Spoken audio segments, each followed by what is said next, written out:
सिंधुदुर्ग जिल्हा नियोजन समितीत राणे कुटुंबियांचं वर्चस्व पाहायला मिळते।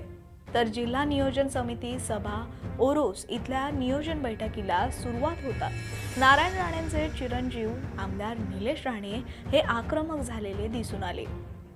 खासदार नारायण राणे यांचे सुपुत्र आणि पालकमंत्री नितेश राणे यांच्या अध्यक्षतेखाली नियोजन समिती सभा सुरू झाली। आपल्या मुलाच्या अध्यक्षतेखाली नारायण राणे हे पहिल्यांदाच या नियोजन समिती सभेत उपस्थित राहिले। निलेश राणे, दीपक केसरकर आणि निरंजन डावखरे यांच्यासह जिल्ह्यातल्या सर्वच खात्यातील अधिकारी या सभेला उपस्थित होते। तर पहिल्याच वेळी जिल्हा नियोजन समितीच्या सभेत निलेश राणे यांनी मागील वर्षाच्या 13 कोटींच्या उर्वरित रकमेबाबत नियोजन अधिकाऱ्यांना फैलावर घेतलं।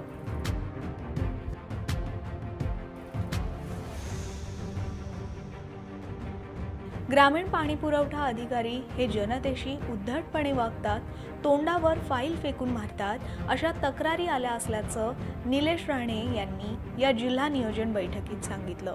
तर जिल्हा परिषदेचे मुख्य कार्यकारी अधिकारी म्हणजे काही देव नाहीत असं म्हणत आक्रमक झालेल्या निलेश राणे आणि नारायण राणेंनी अधिकाऱ्यांना सज्जड दम दिला।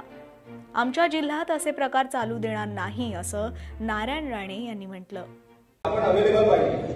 जिल्हा परिषद सीओ म्हणजे काय कुठला देव माणूस नाही, आपण 24 तास जिल्ह्याच्या सेवेसाठी पाहिजे आणि अशा अधिकाऱ्यांना सांगा नीट वागायचं। ग्रामस्थांची परत तक्रार आली की आमच्या तोंडावर पेपर मारले, मी करणारच नाही, ही जी उत्तर आली तर मग आम्हाला वेगळ्या पद्धतीने पण हाताळायला येतं।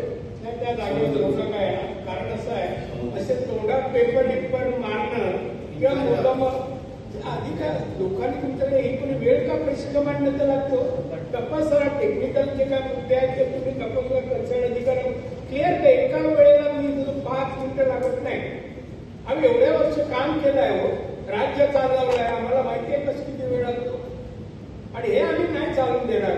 उरुंबट बोललेलं पण नाही चालणार अधिकाऱ्यांनी, त्यांच्यामुळे लोकांपुढे तुम्ही आहे पगार येतं ना त्यांच्या इन्कम टॅक्स मधून घ्यायचं, असं नाही वागायचं आणि आमच्या जिल्ह्यात अजिबात नाही। तुम्ही आता का उत्तर देऊ नका, तुम्ही उत्तर देऊ शकणार नाही, सुधारणा करा तुमच्यामध्ये आणि रिझल्ट त्या कामाचा आलेला कुठलाही पेपर मान्यतेचा सेम डे डिस्पोजल करा, सेम डे। नाही आता काय बोलायचं बघा, अजून माझ्याकडे 5 उदाहरणं आहेत तुमची, देऊ का?